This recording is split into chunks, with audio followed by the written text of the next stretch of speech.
Welcome back to another new episode of Version Versus. Last time I looked at the Katamari series with episodes on the first two games and their remakes, and now that we're back to the Pac-Man marathon, I've got another comparison to do. Today's game is Pac-Attack for the Super Nintendo and Sega Genesis versus the PS1 remake. I haven't been going into development history too much lately, but this game actually has quite the interesting story, so let's dive into that. Pac-Attack is actually a reskin of another game called Cosmo Gang The Puzzle. Originally released in arcades as a sequel/spin-off of Cosmo Gang The Video, the puzzle sees you lining up Cosmo Gang aliens to clear them all in a row with this orb thingy. The game received a Super Famicom port in February of 1993, but was never released in America or Europe, at least not until its Arcade Archives release earlier this year. Instead, Namco Home Tech was tasked with reskinning the game with Pac-Man for a Western theme, and presumably it was a hit because this game has been ported, remade, and re-released about 1,000 times. Game Boy, Game Gear, GBA, it's been included in collections such as Namco Museum for PS2, GameCube, and Xbox, Pac-Man Museum, and Pac-Man Museum Plus, and it even got ported to the CDI under the name Pac-Panic. That's just the name of this game in PAL regions, by the way, and the CDI version was only released in Europe, hence the name. CDI aside, most Pac-Attack re-releases are just conversions or emulations of the original Super Nintendo or Sega Genesis versions. Pac-Man Museum uses the modified version of the Genesis game, while Museum Plus uses the Super Nintendo one. There were some more high-effort re-releases though. Most notably, it was remade from the ground up in the Japanese-only collection on PS1, Namco Anthology Volume 2. This collection features 4 games from throughout Namco's past, all fully remade with new PS1 graphics and new features. On top of that, it also includes the original versions of these games, which, for Pac-Attack, would be the Genesis version. That's what I meant by the modified version of the Genesis game, by the way. Pac-Man Museum uses specifically the version of the Genesis game that was included in Namco Anthology Volume 2, which does have some minor differences to the original Genesis and SNES releases. The remade version was also included as an unlockable bonus game in Pac-Man World 2, though it was missing the puzzle mode for some reason. There was also an iOS remake with touch controls and maybe some other new features, but there's not much info about this port out there, and it was delisted years ago. Since it was only on iOS and not Android, I can't just download an APK for it either, so sadly this version is gonna have to sit this matchup out. I would have loved to play this and show it off to you guys for this video, but there's just no way I can feasibly play the game for review. CDI is a similar story. While it does have notable differences, emulation for the console is spotty at best, and I don't own a CDI myself, so I don't want to judge the game based on what might be an unfair representation of its quality. If you're curious about the differences, my good friend Average Trey has a fantastic video all about the CDI version of the game and its oddities, so I'd recommend giving that a watch if you're still hungry for more Pac-Attack content after this. For the sake of this video, I'll only be covering the 16-bit and PS1 versions. Since I don't own a Genesis, I'll be playing the Super Nintendo version for this video, but the differences are pretty negligible. It's basically down to the visuals and music, but I'll talk more about that once we get into the review proper. Speaking of which, let's not waste any more time and get right into Pac-Attack. Since this is a simple puzzle game with no story, we're gonna jump straight into visuals here, and right off the bat, we have some notable differences between SNES and Genesis. While the SNES version uses this graffiti on a brick wall style for the menus, the Genesis version has this slick-looking neon sign aesthetic that I quite like. The color choice in the SNES version here blends in with the background just a bit too much for my liking. I'm not giving out any points here since I'm not comparing the SNES version to the Genesis version, but rather the 16-bit versions as a whole against the PS1 version, so to give the 16-bit version a fighting chance, I'll compare the PS1 version against the best of either 16-bit version. Menus aside, SNES and Genesis look very similar, with the Genesis version having slightly bolder outlines but darker colors with more contrast. I think I prefer how the SNES version looks overall, mostly because of this weird dithering pattern on the ghosts in the Genesis version. It doesn't look very good. It doesn't really matter either way though, because the PS1 version beats it by a landslide. Sure, it uses a lot of dithering, but it also sports some really high quality assets and a super unique space theme. I love this angry astronaut Pac-Man in the arcade mode, and confused Inky in puzzle mode is hilarious. The UI has these striking purple borders around it, the text has this bold look with a slight gradient, and the ghosts are even more expressive with extra frames of animation to their idols. The backgrounds have also been expanded, with the 16-bit versions only having 4 of them exclusive to puzzle mode. In arcade mode, all you get is this unchanging, exciting background. PS1 has 11 by my count, and they are just so cool. I do love the Pac-Land one in the 16-bit versions, but nothing comes close to the absolute bangers that are Spacewalk, the zapping ghost background, and of course, Godhand 999. This artwork is just fucking awesome. I can see how some people might prefer the look of the 16-bit versions here, because the PS1 version definitely is a departure from that classic bar feel, but it's just oozing with charm and personality, and I absolutely adore it. 2 points to the PS1 version for the new presentation. Music is another case where the 16-bit versions are pretty good, but the PS1 version is just way better. For starters, the SNES and Genesis versions have the same soundtrack, but with different instrumentation due to their different sound chips. There are some pretty good songs in here, like the Puzzle Mode theme,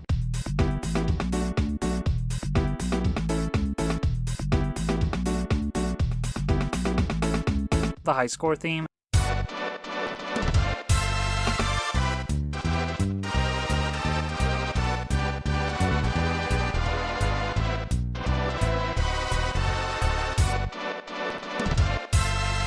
and the Heavenly Level Complete theme. The arcade mode remixes the original Pac-Man jingle along with some rockin' new material, and it's pretty solid, but just having one theme for all of arcade mode is kinda lame.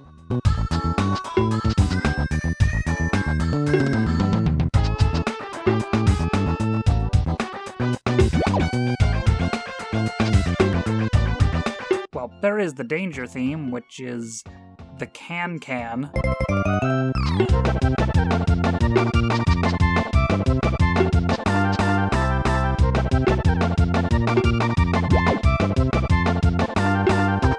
Weird choice, but it is very funny. The title theme just kinda sucks, though. I feel like it's trying to blast my ears every time I turn the game on.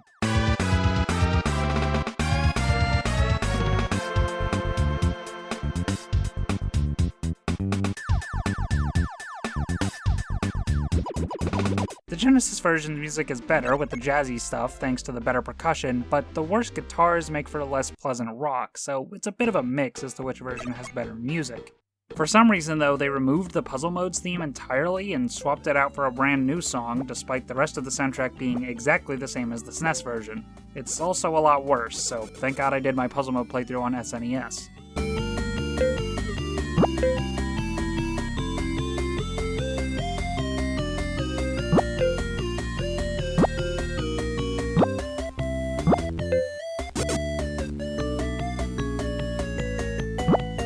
Overall, the 16-bit version soundtrack is alright, with a few good songs, but a lack of variety for the actual gameplay.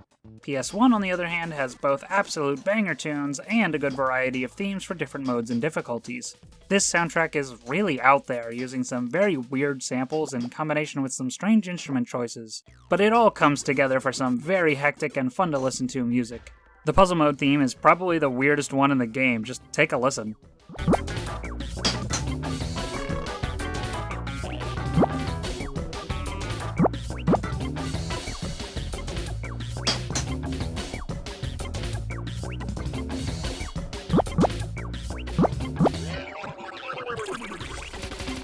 Standard mode is a great song with this lovely marimba and funky bass, and when the strings kick in, it's just amazing.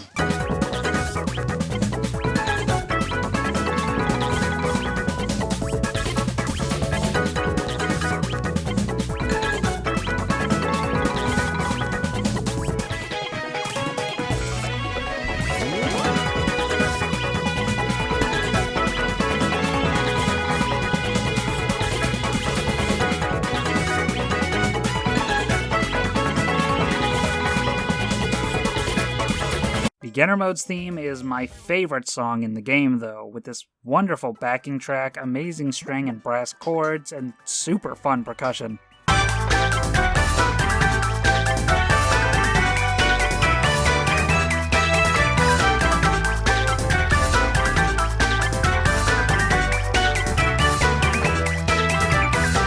The backing track gets a highlight at the end of the song, and it is godly.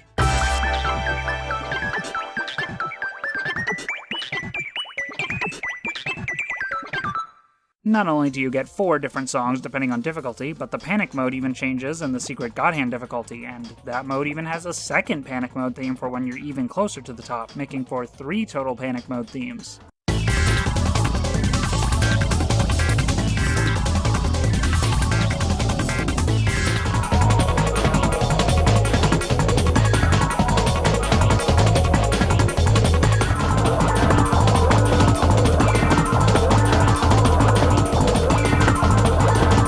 These are extremely anxiety-inducing, and I love it.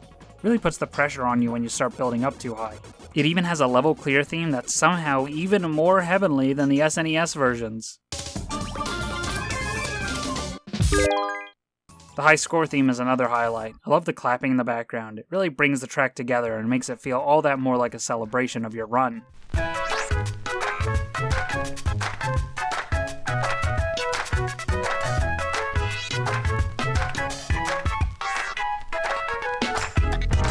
And oh my god, the multiplayer mode theme. It's so upbeat and frantic, but still such a jam, and even brings back motifs from beginner mode's theme.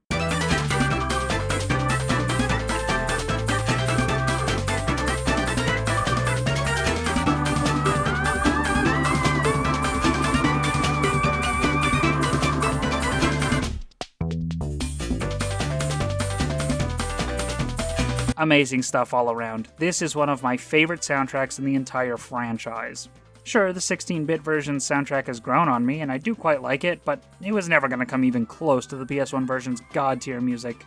2 more points for the PS1 version. With all that out of the way, let's dive into the gameplay of this video game. Pac-Attack is a falling block puzzle game, similar to Tetris, but instead of simply clearing lines with bricks, you have to contend with both bricks and ghosts. Every so often, you'll get a piece with Pac-Man on it, who will travel in a straight line until he either hits a wall, where he will then turn around, or reaches a pit, where he will follow it down until he reaches the next floor, gobbling up any ghost in his path along the way. He comes to a stop when he hits 2 walls in a row without a floor to drop through. The goal of the game is to line up ghosts in such a way that when you send Pac-Man through, he eats them all up in one big chain, with larger chains giving higher score rewards. Meanwhile, you can clear lines of bricks to keep your stack low and score a few extra points. Pieces come in L-shaped clusters of 3, with each part of a piece being either a ghost or a brick, or Pac-Man if you've got one of his pieces queued up. You can rotate these pieces around to place the ghosts and bricks in a favorable manner, and already we have a major gameplay difference between versions. Despite the SNES and Genesis both having multiple face buttons, you can only rotate your pieces in one direction in these versions. This issue is also present in the original Cosmo Gang the Puzzle, so it's not a big surprise that it's present here in Pac-Attack as well. While it makes sense that the arcade version was like this since it only had one button on the cabinet, there was really no reason not to include clockwise rotation when porting it to Super Famicom, and even less so when reskinning it into Pac-Attack. In fact, while the SNES version lets you rotate with Y, A, and B, the Genesis version only lets you use A, and B and C go completely unused in normal gameplay for some reason. The PS1 version fixes this by letting you rotate with both X and circle, with each button rotating your piece in a different direction. I can't stress enough just how much of a difference this makes, especially at high-level gameplay. There were countless times while playing the SNES version where I got screwed over trying to triple rotate a piece but couldn't because the game speed was too high, and I ended up misdropping because the game won't let you rotate clockwise. One might argue this makes the 16-bit versions more challenging, but when I know exactly what I want to do and make a mistake simply because I can't press the buttons fast enough to rotate my piece in time, that comes off more like bullshit than genuine challenge to me. The PS1 version fixes this completely with multi-directional rotation, so I'll give it 2 points. As if that wasn't enough, Namco Anthology even goes out of its way to add multi-directional rotation into the Genesis version for its emulation of it, fixing the original's biggest issue twice over. As you eat ghosts, this yellow meter on the side will fill up, and once it's filled all the way up, the next Pac-Man piece will be replaced with a fairy. The fairy will clear all ghosts in the 7 rows below where she's dropped, and in the PS1 version, all ghosts and bricks within those 7 rows. If you're feeling brave, you can cancel the fairy with up and B on Super Nintendo, up and A on Genesis, or simply triangle on PS1. But remember, the fairy replaces your next Pac-Man piece once you fill up the meter, so you're gonna need enough room to get to the next Pac-Man piece after that, so it's a big risk to take just for some extra points. In the PS1 version though, canceling a fairy gives you the added benefit of filling the fairy meter back up to half, meaning you'll reach the next fairy much faster. That feels like a good counterbalance to making using the fairies more powerful in the PS1 version, so I like this change. If you're in a spot where you don't really need the fairy, even if you're not playing for points, you can still give yourself a better chance at survival by canceling it and getting the next one quicker. Who knows, maybe then she'll show up when you do really need her. This adds a small extra layer of strategy that can be really helpful for both high score chasing and high level survival, so that combined with the simpler input method earns the PS1 version 1 point. Nothing in the 16-bit version's manuals tell you that you can cancel fairies for a score bonus, but the PS1 version's manual does, albeit in Japanese. Since I can't read Japanese though, I only know about this because I saw other people do it, so having a simpler input to cancel the fairy on PS1 helps make it a lot more likely that someone might find it by accident, even without reading the manual.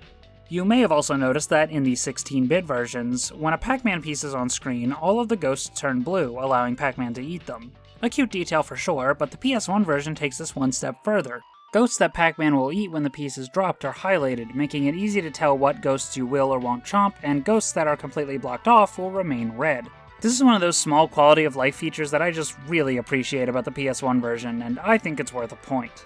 Another thing worth mentioning is that unlike other falling block puzzle games like Tetris, where a block too high up in the center will end your game, Pac-Attack lets you move pieces over to the left and right side of the board very quickly if you're holding the direction before it spawns. In the 16-bit versions though, this directional buffering isn't quite instant, so if you're dealing with a tall stack and high drop speed, the game will simply not let you drop your piece on one side of the board, even though there's enough room for it to spawn over there. It's a small issue, but it did kill a couple of runs. The PS1 version fixes this as well by spawning the piece on the side of the board that you're holding the direction of, and if you're not holding any direction, it spawns right in the middle. This is only really an issue at high-level gameplay, but it's just another minor annoyance about the 16-bit version, so the PS1 version gets one more point for this improvement. There is one small problem with the PS1 version, though. There seems to be some kind of rare glitch with the piece generation, where you'll get the same piece, two ghosts with a brick in the corner, several times in a row. Having a board that can actually support these pieces mid-game is pretty uncommon, so it can be really annoying to have your chain broken by this weird glitch.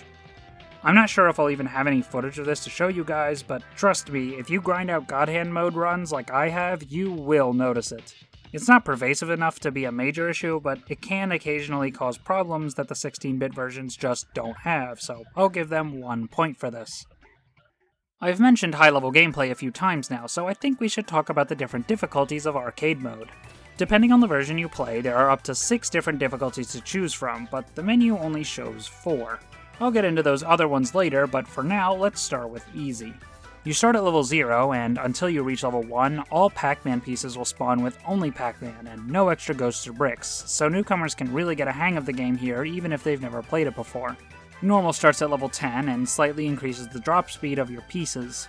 Hard starts at level 40 with an even higher drop speed, and Hyper starts at level 100 with the same drop speed as Hard. If you're a real gamer though, there are 2 hidden difficulties. While selecting Hyper, hold right on Genesis or right L and R on SNES, and you'll start at level 300 with instant drop speed, and by holding down and right on Genesis or down right L and R on SNES when selecting Hyper, you get the ultimate challenge, starting at level 900, also with instant drop speed. Drop speed isn't the only thing setting these difficulties apart, though. The other 2 factors are the speed at which the fairy meter fills up, requiring more ghosts per fairy at higher difficulties, and the number of pieces you have to place before a Pac-Man piece shows up, which increases at higher difficulties. At level 900, Pac-Man only shows up every 10 pieces, while he shows up every 4 pieces on Easy. Additionally, Easy seemingly doesn't let you build up the fairy meter at all. I did manage to spawn one once I built up too high, but I couldn't get any more to show up after that, and still couldn't fill the fairy meter at all, so I'm guessing they scripted it so that if you're really struggling, you'll get a freebie fairy. Personally, I'm pretty good at this game, so I prefer to play it on the highest difficulty, level 900, but it's a bit awkward to put the code for it in.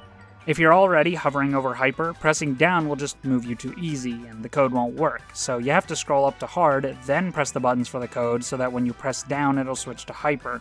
SNES makes it even worse by adding L and R into the mix for no good reason. Nothing in the 16-bit version's game or manual tells you about these codes, and I didn't even know they were in this version at all for years. If you manage to reach level 999 in the 16-bit versions, the level counter will just stay there, letting you continue as long as you'd like for a high score. I only know this because of this video by Nick666101, who managed to reach 999 in the Pac-Man Museum Plus version. Over on the PS1 version, things are a bit different. Beginner starts you at level 0, where drop speed is at its lowest, and Pac-Man shows up every 3 pieces. Novice starts at level 40 with increased drop speed and Pac-Man at every 4 pieces. Standard starts at level 100 with the same drop speed as Novice but Pac-Man every 6 pieces. And Veteran starts at a whopping level 300 with instant drop speed and Pac-Man showing up every 7 pieces. And of course there's a secret 5th difficulty accessible only with a cheat code. By holding right while selecting Veteran, you'll start on God Hand mode. level 900, instant drop speed, Pac-Man every 10 pieces, just like the SNES version, except this time, the game actually tells you about the cheat code in-game. In fact, it's not much of a secret in this version. The puzzle mode is labeled as Tutorial Road to God Hand, with the hardest set of levels called God Hand difficulty. And when you beat the final level of this mode, it tells you that you now possess the knowledge and skill necessary to tackle God Hand mode, showing you the code for it. The writing in this game is so badass too, like they took it so seriously for this goofy-ass Pac-Man puzzle game, and I love it. God Hand, an honorable name only bestowed upon the ultimate Pac-Attack players who've exceeded level 999 in arcade mode. So you are definitely encouraged to not only unlock the code for God Hand difficulty, but master and complete it too. This version has an ending, and while I haven't beaten it myself, my best run currently sits at level 961, I definitely will someday. I've put a lot of practice in on this mode, and it's only a matter of time before I get a run where I lock in and survive for 100 levels at Pac-Attack's hardest difficulty. I will beat this challenge. Maybe not today, but someday. Generally, I much prefer how the difficulties are handled in the PS1 version. The PS1 version cuts it down to just 5, while making the cheat code for the singular hidden difficulty much simpler to input, and it even directly tells you the cheat code when you beat puzzle mode. Also, God Hand is just a really cool name for the hidden difficulty. Not really a mechanical change, but I still love it. All that is easily worth 2 points. Before we move on though, there's one last thing related to arcade mode I want to talk about, and that's the leaderboard. In the SNES version, not the Genesis version for some reason, pressing start without entering a name on the leaderboard will give you one of several random names, all in reference to other Namco games. It's a cute Easter egg that adds a bit of charm to this version, and for some reason it was removed in the PS1 version. Frankly, I would have expanded on this in the PS1 version, adding names of newer series and characters like Tekken or Klonoa, but instead they removed it entirely? 1 point for the SNES version. On the other hand though, you know what the PS1 version has that neither 16-bit version does? A save feature. That's right, this high-score-driven, leaderboard-focused arcade puzzle game doesn't let you save your scores on SNES or Genesis. And you know it's just because they wanted to cheap out on the cartridges too. The PS1 version actually lets you save your scores, which is far more meaningful than a small Easter egg, so 2 more points for PS1. That pretty much covers arcade mode, and while that is the meat and potatoes of this game, I still want to look at the puzzle modes to see how those fare. I've actually never played either of them before this review, so this should be interesting. I'll start with the SNES version. In this mode, your goal is to eat all of the ghosts on a preset board. Sounds pretty simple, right? Just figure out the correct order to drop the pieces in, and you're golden. If you do it in the minimum number of Pac-Man pieces, you're awarded with a good sticker too.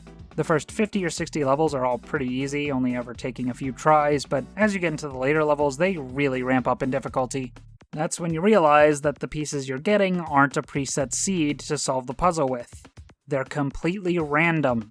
The SNES version has a small oddity in puzzle mode where, while the pieces are random, the first piece will always be 2 bricks and 1 ghost, and you'll never see a piece of 3 ghosts or 3 bricks. None of these are true of the Genesis version though, aside from the random pieces. That's still true.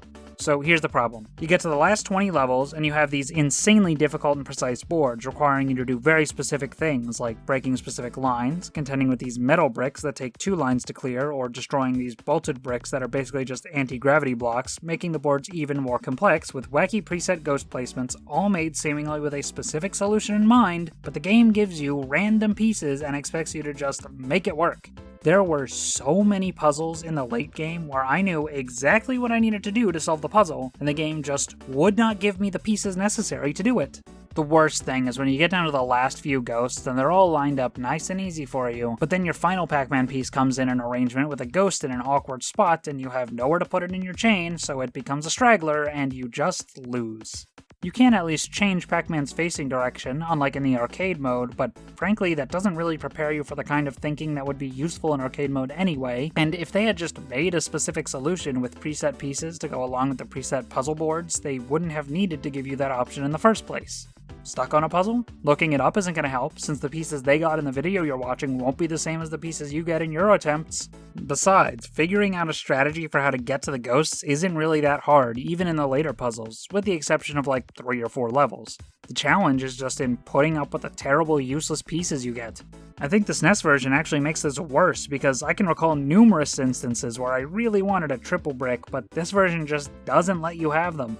The puzzles are the same on the Genesis version, even using the same passwords, but I did notice that the final puzzle was flipped horizontally when skipping to it with a password. Even without the annoying random piece bullshit, the puzzle design just isn't very good sometimes. Let's look at some highlights. Stage 75 has you awkwardly moving your brick piece to the bottom right around these bolted bricks to clear a line so you can access the ghost at the bottom right. And then you have to hope and pray that you get usable pieces to actually eat the ghosts with, since you only get one Pac-Man piece for this puzzle. It's just so slow and tedious and annoying to do this every single time you get rolled with bad luck on the pieces after clearing that line. Stage 87 has 3 different columns to get through at the top of the grid, and another 2 stacks at the bottom buried under a mountain of metal bricks. Finding the right order to clear the top in is bad enough on its own, since it just kinda comes down to trial and error, but then you have to get good enough pieces to clear all the lines to reach the stacks at the bottom, and with only one Pac-Man piece to spare. Stage 89 took me over an hour to clear, and was by far the most tedious, frustrating level in the game. You have to clear the left side first, but that requires at least 3 Pac-Man pieces to do, and that's if you get enough bricks after the first one to send the second one down into the left. Sure, you get 7 Pac-Man pieces, but it's still not enough when you're constantly getting fucked over by terrible luck. Levels like this exemplify exactly why these levels needed a set order of pieces. They'd be hard enough without all the RNG, but that's what you have to deal with. 95 is another annoying pain in the ass level. You have to build a bridge for Pac-Man to land on so that he can reach the ghost in the bottom left corner, but that requires awkwardly placing a brick on top of this column of ghosts before eating it, and 2 bricks on top of the ghosts in the next column so that Pac-Man will bounce off of it when coming down from the left side, which you will need to do since you can't get a brick on the left column without also putting a ghost in there, since you can't get triple bricks on SNES. Gee, it sure would be nice if I got the pieces I need for this to be actually feasible. Have fun contending with terrible piece luck when you have no space at the top of the board here. Stage 100, the final challenge, and it's more stupid bullshit. I got stuck on this one for another half hour. Can you guess why? It's the random pieces. You're meant to fill in enough of the blank spaces in this section at the bottom to clear this line so you can get to these ghosts down here. First, you have to pray for good enough pieces to clear out the top without fucking yourself over, and once you get past that, you get to slowly maneuver every single piece into this hole to fill up as many spots as you can, making sure not to block yourself off by building too far to the left, and while making chains of ghosts that Pac-Man can actually eat through. All of this with random pieces. Seriously, who thought this was a good idea? It is utterly baffling to me that all these designers sat there handcrafting all 100 of these puzzles and didn't bother to come up with solutions for them. Why? And sure, the first 2/3 of the puzzle mode are fine enough, it isn't great, but it's tolerable. The last 30 or so levels, though, it is absolutely unbearable. The puzzles get far too complex to manage with the random piece structure. And in case you are wondering, this puzzle mode is lifted directly from the Super Famicom version of Cosmo Gang the Puzzle. Imagine being a Cosmo Gang fan and the home console port's selling point is the brand new puzzle mode. 100 levels of brain-busting fun. Yeah, more like ball-busting. And instead of making new levels, or God forbid, making some actual solutions to these puzzles, they just copy-pasted the entire puzzle mode into Pac-Attack. It's not exactly surprising, but still, come on, guys. So that's the 16-bit version's puzzle mode, and it kinda sucks. Moving on to the PS1 version, I was expecting it to be the exact same 100 levels ported straight into the new engine. At best, they'd add preset pieces as solutions to the puzzles or something, but my hopes were not high. Imagine my shock then when I discovered that all 100 levels of this mode are brand new. Not only that, but oh my god, they did it. They made actual puzzles with actual solutions that you actually figure out like a real actual puzzle game. You have a set order of pieces, usually with just one Pac-Man piece, where you have to connect all the ghosts in one perfect line. These aren't easy either, usually you have a very specific placement for each piece to get through the puzzle. Each puzzle gets more and more complex, with them being split up into multiple different difficulties named after the 5 difficulties of arcade mode. You can pick an individual level by scrolling through with the L1 and R1 buttons as well, so you can stop and start anywhere you want. The unique mechanics from the 16-bit puzzle mode are gone, so no bolted or metal bricks, but since this version positions its puzzle mode as a tutorial for the arcade mode, I'm fine with that. In fact, this mode does a fantastic job of teaching strategies that are useful in arcade mode. Case in point, you can't change Pac-Man's direction. If he's facing the wrong way, you're either going to have to try again and rebuild the stack in such a way that removes directional dependency, or failing that, find a way to make Pac-Man turn around when you drop him. That sounds simple, but a lot of these puzzles find some very niche layouts that require you to really think out of the box for where exactly to place your Pac-Man piece. I actually picked up on a few things that I hadn't considered before after playing through this mode and felt like my arcade gameplay had actually improved because of it. Notably, rotating a Pac-Man piece such that a brick covers his or a ghost's head is not a strategy I actively thought about before, but I pretty quickly found myself implementing it into my arcade mode gameplay. In the case of the 16-bit version, the puzzle mode was such a crapshoot that I walked away feeling like I had learned absolutely nothing of value. Everything new that I had to learn for that mode only applied to that mode. You aren't seeing bolted and metal bricks in arcade mode, so strategies learned to work around them are completely useless in normal gameplay. The PS1 version's puzzle mode does have one unique mechanic, but we'll get to that in a bit. At the start, you're just learning the basics of building a chain and sending Pac-Man through. Then it adds in complexity with the size of the chain and with Pac-Man's facing direction. Then it makes you clear lines of bricks to get to the ghosts below. And then it has you chomping multiple different chains in one puzzle. These ones are really interesting. They used the Sue ghosts from the multiplayer mode as a visual indicator for which ghosts belong in which chain, but it's still up to you to figure out the order and connect everything just right with the pieces given. Now, for someone who's played a lot of Pac-Attack like myself, the majority of this mode was pretty easy. Much easier than the 16-bit version's puzzle mode, in fact. But 1, SNES puzzle mode is only hard because of overly complicated level design and a lack of any intended solution thanks to the random piece spawning, and 2, these puzzles aren't meant as a brain teaser, but a way for players to learn mechanics and strategies to go from complete Pac-Attack noob to God-hand capable, and you know what? It works! The final set of puzzles introduces this minimum ghost requirement, in which your final chain needs to be as long as this number here. The number below it shows how many ghosts are currently on screen, so by the time you place the last piece, these two numbers should be equal. At this point, you can eat up all the ghosts in a row. Clearing all the ghosts without the correct setup isn't good enough. You need to get one clean run at the very end, which means finding a good spot to drop your Pac-Man piece, on top of carefully considering the placement of each normal piece. Some of these puzzles are actually pretty hard, but solving them felt incredibly satisfying. Remember though, this is meant to be more of a tutorial than a puzzle mode, so if you find the solution too unintuitive, you can view the solution after a failure by pressing answer, and then you go back and do it yourself so that you better understand why it works and what strategies this teaches. These last levels are actually a really good way to teach the God Hand mentality to a player, because in that mode you only get a Pac-Man piece every 10 pieces. So having a part in the puzzle mode where you're not allowed to eat any ghosts until the very end gets you in the mindset of building large chains. You'll be thinking about using walls to turn Pac-Man around in the middle of a chain, clearing lines of bricks to make more ghosts accessible as you build, building stacks that aren't dependent on Pac-Man facing a specific direction. All strategies that are vital to long-term survival in God Hand mode. After clearing the puzzle mode, all you really need are the reflexes and reaction time necessary to keep up with God Hand's intense speed. Sure, it may be a bit on the easy side for a majority of it, but I think that's a worthy trade-off for being a very useful tool in teaching good strategies for arcade mode play, and the later levels can offer some real brain teasers, all without any stupid bullshit like random pieces or mechanics that never show up in normal gameplay. Most of all, I actually had fun playing PS1's puzzle mode. That alone would be worth a couple points, but the fact that this mode so elegantly teaches mechanics and strategies that are actually useful in arcade mode, where the SNES version absolutely did not, makes this easily worth 4 points. Well, as it turns out, the 16-bit version having random pieces might be a bit of a lie.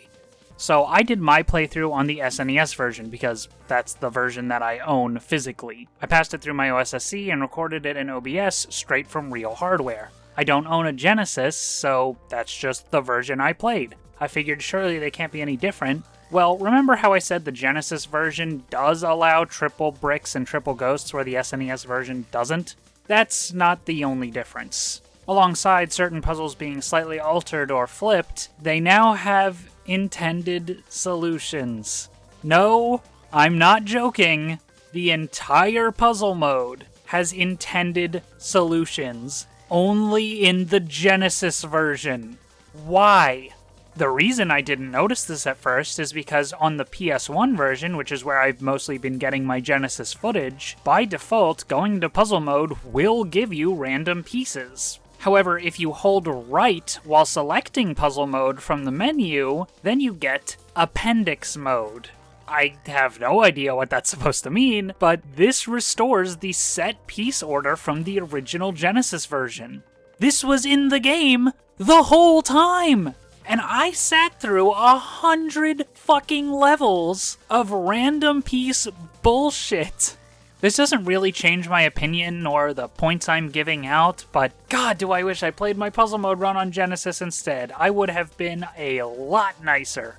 In fact, look at the final level here, where before I was just slowly moving pieces down to the bottom left section to fill up this hole. Now I've figured out the intended solution of breaking through this one line of bolted bricks. That way you can put a wall down here to make Pac-Man actually able to get all of the ghosts in the line all at once. This is actually a pretty clever puzzle now that the solution isn't just throwing bricks down into a hole randomly. Okay, now I have to make another correction because double checking the Genesis ROM, it actually does have random pieces in puzzle mode, and holding right while selecting puzzle mode, just like in the PS1 version, gives you the version of puzzle mode with set pieces, but it's not labeled in any way. You can't even tell that you're doing anything differently until you get into the puzzle mode.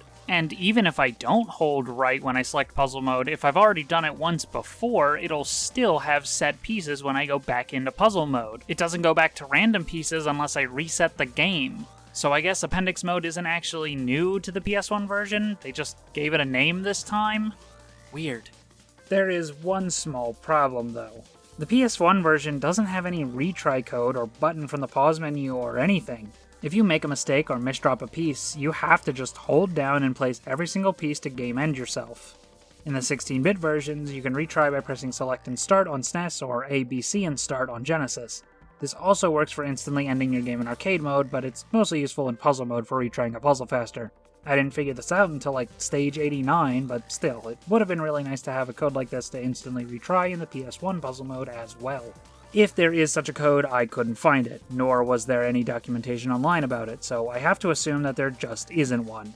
What's even worse is that the emulated Genesis version included in Anthology 2 removes this retry code for some reason. I'm guessing this is because the button mapping is different to the added multi-directional rotation, and so the game is not registering an A, B, and C press or something. It's not the biggest deal ever, but for all the quality of life improvements the PS1 version adds, this is a weird omission. 1 point for SNES. As if the puzzle mode being actually good wasn't enough, the PS1 version also features a custom puzzle editor. Edit mode is initially locked in the Namco Anthology menu, and I have no idea what the unlock criteria is, but I do have the mode unlocked on my copy, so here it is. Well, according to this Reddit post, it's unlocked by opening the game from the start menu 10 times, which also unlocks some extra versus modes and an alternate title screen. Anyway, you can save up to 200 puzzles, to which you would presumably challenge your friends to solve them. You can set the order of the pieces, selecting each one from a menu of every possible piece combination, with it ending on the last Pac-Man piece. You can place any tiles anywhere on the screen, and they even brought back the bolted and metal bricks from the 16-bit version's puzzle mode. If you wanted to, you could recreate the entire 16-bit puzzle mode and still have 100 puzzle slots to spare. You can even use the chain requirement mechanic from the final 10 levels of PS1 puzzle mode if you want. Hell, you can even customize the backgrounds. Now that's a nice detail. I don't think the save and load features work in this mode for me. This seems like an error message I'm getting here, but I can't read Japanese, so I have no idea what the error is. Not enough space on the memory card, maybe?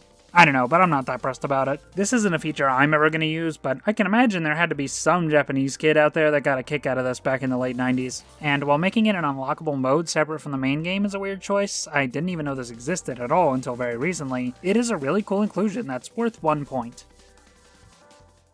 That just leaves us with the versus modes. This is pretty much what you would expect from a versus mode in a game like this. 2 players simultaneously get the same pieces, eating ghosts sends garbage ghosts to your opponent fields, the longer the ghost chain the more garbage you send, and fairies are slightly tweaked such that cancelling them does basically nothing. No partial fairy meter refill, no sending garbage to your opponent, and since this mode isn't point-based, no score bonus either. It is 100% useless. In fact, it's actively unhelpful since using a fairy will not only clear out ghosts on your board, but in doing so send garbage to your opponent, so in the 16-bit version you'll always want to use your fairies whenever you get them. The first to top out loses, and all the excess garbage ghosts make that happen a lot quicker than you'd think, leading to matches only lasting about 2 to 3 minutes at most. If you have 2 high-skilled players, it might go for longer, but they're usually pretty short. Generally speaking, this game's versus mode seems to emphasize speed above all else. Fairies can only be used in one way, so there isn't much strategy there, and garbage ghosts come in pretty small numbers, so it really comes down to who can build longer chains and do it faster to send the most garbage to their opponent in the shortest amount of time. It's decently fun, but gets old pretty quickly. Interestingly, both players can select different difficulty levels, so a higher skilled player could handicap themselves to even the playing field, but it doesn't really affect much beside the piece drop speed. Even the rate of Pac-Man pieces stays the same, at 1 Pac-Man every 4 pieces, so that both players will always get the same pieces in the same order, no matter what. This version has you competing in a best of 3, while the PS1 version simply counts each player's wins. That's far from the only difference in the PS1 version, though. In fact, the versus mode has been majorly expanded. By default, the garbage you send now comes in the form of solid lines coming up from the bottom, rather than garbage ghosts falling in from the top. To get rid of them, you just have to clear a couple lines on your board, and that'll destroy a garbage line. Personally, I would have preferred if the lines came up with a way to fill them in, like the garbage lines in Tetris, since trying to clear lines with less play space gets pretty difficult, leading to even shorter matches than on SNES and Genesis. Much like the 16-bit version, making longer ghost chains will result in sending more garbage, and this version visualizes this with a fruit meter, increasing in value the longer your chain is, following the fruit pattern of the original arcade Pac-Man. A strawberry will only send 2 lines, but a double orange will send 4. If you can manage to build up to a double melon without getting killed, the payoff is huge, but that comes with its own unique strategy of trying to waste your very frequent Pac-Man pieces without eating through your stack. All the while, you have to contend with any garbage lines your opponent sends you, and giving you less room to build a long chain. You can still get garbage ghosts in this mode though, and that's where the fairies come in. Using a fairy is simply a defensive strategy, and since fairies in this version of the game are able to clear bricks as well as ghosts, it can really help if you have a lot of garbage lines you're struggling to clear. Canceling a fairy, however, will send a few garbage ghosts to your opponent. It's not much though, so it shouldn't be too hard for a skilled player to recover from this as long as they have enough space on the board.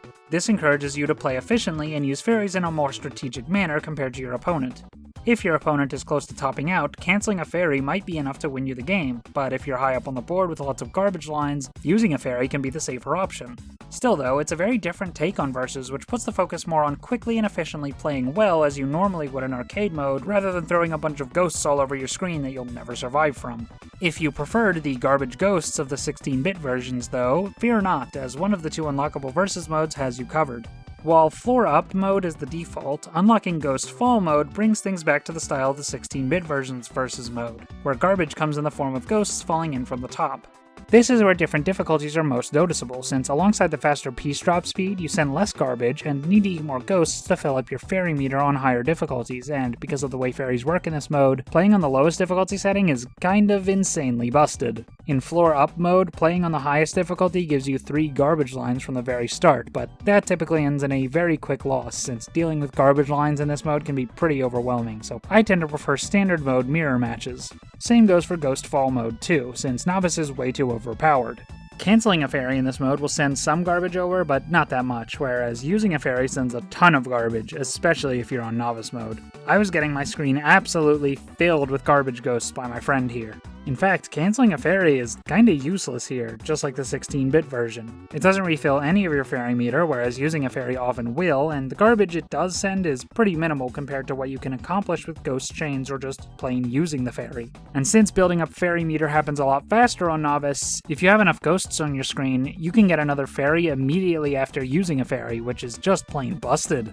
Higher difficulties tone down the garbage quite a bit, so I still tend to prefer standard mode mirror matches here, but this mode can be extremely chaotic with frequent and powerful fairies. Then there's Skull mode. As far as I could tell, this mode is identical to Floor Up mode. I did a lot of testing to see if anything was different between the 2 modes, and I couldn't find anything at all. Maybe it sends less garbage, but that could also just be due to the difference in difficulty, as I was playing on a higher difficulty. So I'm really not sure what the point of this mode is. Nothing seems any different from the default Floor Up mode, and there's nothing in the manual about any of these unlockable Versus modes, only the default Floor Up mode, so I can't say for sure what this mode is supposed to be. Oh well. Overall, the Versus mode in the PS1 version has more features and modes, is way better balanced around strategy rather than pure speed, and is simply much more fun than the SNES and Genesis Versus mode. Not that the 16-bit Versus mode is bad or anything, it's fun enough, but considering the PS1 version both reinvents the Versus mode in a more interesting form and brings back the original game's Versus mode as an unlockable bonus, it really makes the 16-bit version feel quaint in comparison. 2 more points for PS1. That concludes the review and brings us to our version versus winner, the PS1 version. No surprise there, I knew my preference going in, thanks to the myriad of small improvements to the Gore gameplay, like multi-directional rotation, ghost forecasting, better piece buffering, and so on. But the better puzzle mode is what really cemented my opinion on this version. 16-bit puzzle mode is an absolute slog, with annoying level layouts and random pieces that make it a tedious chore to beat levels even when you know what you're doing, while the PS1 version's puzzle mode is actually fun, featuring clever level layouts that naturally teach mechanics and strategies useful for arcade mode. Plus, there's a custom puzzle editor, which is just plain cool. Frankly, I expected this version's puzzle mode to be a carbon copy of the originals, but considering Namco Anthology includes the original game, puzzle mode and all, it actually makes a lot of sense to add brand new levels to this version. On top of all that, the Versus mode has been expanded to feature new modes, including one that's more balanced and fun, and one that recreates the chaotic nature of the 16-bit Versus mode. But most importantly, the star of the show, arcade mode, is at its peak here. PS1 Pac-Attack is, and I say this with 100% sincerity, my favorite puzzle game of all time. I'm not just saying that because it's a Pac-Man game or something either. If this game sucked, I would tell you all about it. I love this series, but I'm not blind to its faults. I spent plenty of time criticizing aspects of even my favorites of the arcade Pac-Man games in those reviews, and it's no different here. Sure, Tetris has a much higher skill ceiling and can be played at 3 times the speed of Pac-Attack, but Tetris is also a much simpler concept. Pac-Attack demands incredible planning skills, asking you to think ahead and not put yourself in an unfortunate position. Downstacking in Tetris is pretty easy, but downstacking in this game can be an ordeal, so you are heavily encouraged to avoid it at all costs. All of this goes double for God Hand mode, or level 900 mode in the original version, where the game speed is at its maximum, your Pac-Man pieces are incredibly spread out, and fairies are as rare as they come. I love Tetris, don't get me wrong, and it is a hard decision to make calling this my preferred falling block puzzle game, but where Tetris is fun for a few rounds before it gets frustrating, I could do God Hand attempts for hours, and have multiple times. I will reach God Hand one day, and if you want to watch me go for it, you can follow my Twitch for live attempts at twitch.tv/ahbeef. Like I said before, my best run is a 961, so it's only a matter of time before I've improved my consistency enough to reach the elusive level 999. That's why I love this game so much. Not only is it incredibly fun and engaging, requiring thought and planning comparable only to monoliths like Puyo Puyo, not only is it extremely satisfying to be good at, getting massive chains in God Hand mode and ending up with a clear board is a heavenly experience, but it pushes you towards a goal the entire time, beating the ultimate challenge, God Hand difficulty. Pair that with all the improvements in quality of life changes, the expanded Versus mode, the vastly superior puzzle mode, and the incredibly charming aesthetic, and you have not just the definitive Pac-Attack experience, but my favorite puzzle game ever. Thanks for watching. I hope you enjoyed this video. This game means a lot to me, especially the PS1 version, and there is very little content out there going in depth on it, so I'm really glad I had this opportunity. If you did enjoy it, please leave a like and a comment and whatnot. Next up, we'll be covering everyone's favorite Pac-Man game, Pac-Man 2: The New Adventures, so if you want to catch that when it releases, make sure to subscribe. If you want to support me more directly, you can donate to my Patreon. Thank you to my current supporters here on the screen. See you next time!